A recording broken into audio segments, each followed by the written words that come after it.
Durante o ano de 1942, com a máquina militar nazista imparável no solo da Europa e norte da África, como também no Atlântico Norte, com as matilhas de U-Boat negando o trânsito no mar às marinhas mercantes aliadas, os Estados Unidos tinham um crescente temor de que a América Latina fosse o próximo alvo das pretensões estratégicas de Hitler para a instalação de bases de apoio a um possível ataque ao território americano, àquela altura em estado de guerra com a Alemanha. A rota aeronaval do Atlântico Sul, pela estratégica Corcunda do Brasil, onde se localiza a cidade de Natal, era um importante trampolim para o suprimento de homens e materiais ao esforço de guerra aliado, das Américas para a África Setentrional e Inglaterra, sendo também a melhor rota de retorno, dada a autonomia das aeronaves à época, seja pela longa distância aérea entre a Europa e os Estados Unidos, ou pelo bloqueio marítimo dos U-Boats no Atlântico Norte. Os Estados Unidos, assim, não permitiriam hipótese alguma que essa região brasileira fosse cedida ou assaltada pela Alemanha, hipóteses sugeridas pela inteligência militar americana diante da neutralidade oficial, combinada com a simpatia velada do presidente Getúlio Vargas e sua cúpula militar, encabeçada pelos generais Eurico Dutra e Góes Monteiro, ao nazifascismo. Nesse cenário,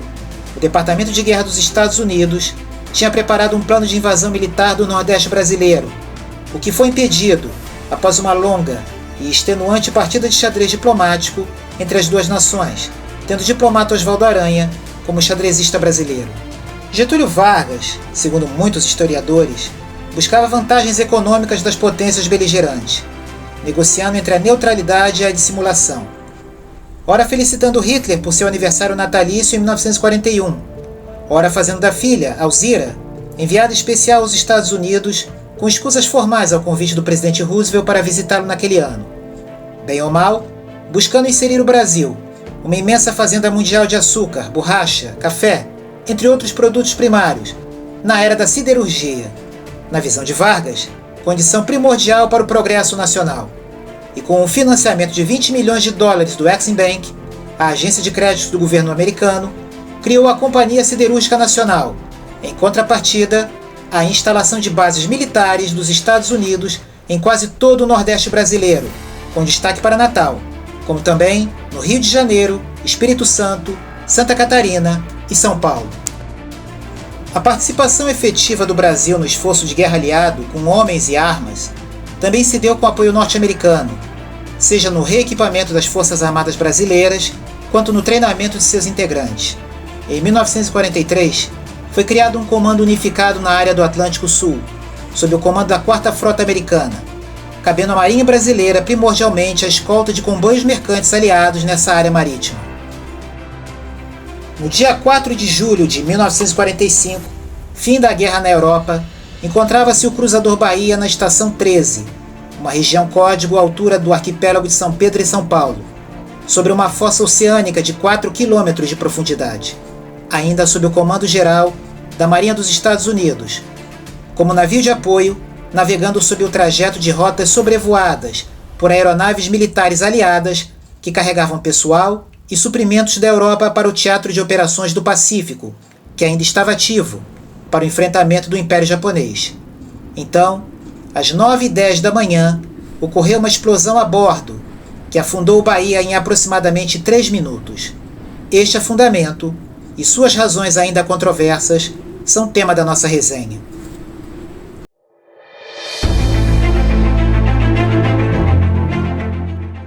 Segredo que poucos conhecem, o mistério do Cruzador Bahia é, na opinião desse canal, a maior e melhor coletânea de informações sobre o maior desastre naval brasileiro, que vitimou 336 tripulantes. Alguns mortos imediatamente com a explosão do navio, outros, enquanto náufragos, mortos pelos graves ferimentos, pela fome, pela sede e pelo afogamento.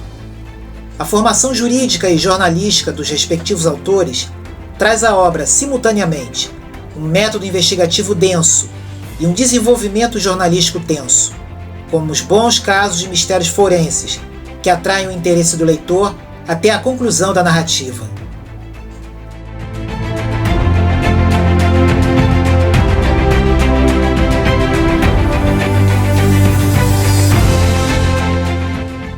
livro inicia essa história com o ocaso do Terceiro Reich alemão, descrevendo o ambiente de salve-se quem puder na Alemanha daquele período, com a fuga de muitos nazistas para refúgios no exterior, especialmente América do Sul. Nessa dispersão, é apresentada uma teoria de fuga do próprio Adolf Hitler a bordo de um U-Boot. Prossegue na descrição da Batalha do Atlântico, com destaque nos U-Boats de Karl Donitz, o grande almirante da Kriegsmarine e mentor da tática submarina para o bloqueio das rotas marítimas que supriam o esforço de guerra aliado. O histórico do protagonista, o cruzador Bahia, é descrito desde sua chegada ao Brasil em 1910 e desenvolvido na sua participação em momentos marcantes da história nacional. Revolta da Chibata, os comboios da Primeira e Segunda Guerra Mundiais, até seu trágico afundamento em 1945.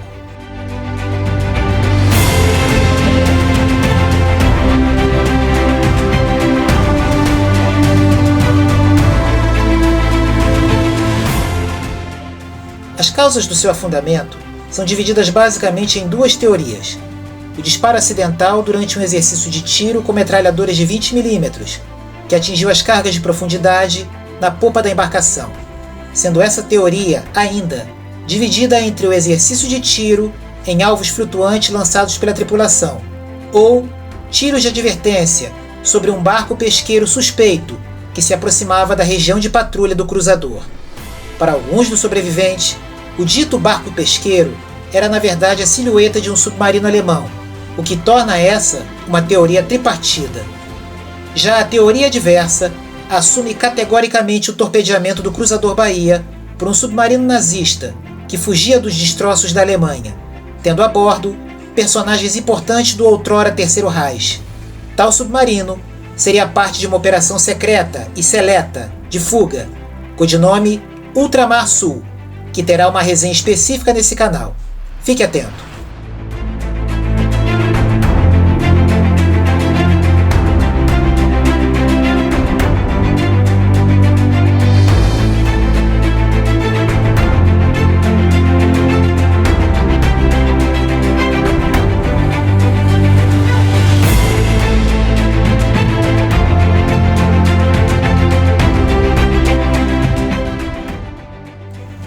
O livro adota a tese do torpedeamento, arrematando com as sérias implicações dessa hipótese no direito internacional.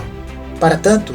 desenvolve inúmeros fundamentos, adicionando reportagens e vastas ilustrações bibliográficas sobre o assunto, que não só adornam sob o ponto de vista estético, como enriquecem a obra no aspecto técnico. Na esteira do torpedeamento, descreve ainda a possibilidade de um complô internacional, a quem não interessaria a confirmação de um ataque nazista ao cruzador Bahia, com diversos cientistas alemães, outrora aliados do Terceiro Reich, agora nos Estados Unidos, que iniciava sua Guerra Fria contra a Rússia. Seu apêndice, enfim, como um tributo à tripulação do cruzador Bahia, apresenta a relação completa de sobreviventes, falecidos e desaparecidos em consequência do seu afundamento, sendo 4 dos desaparecidos marinheiros americanos.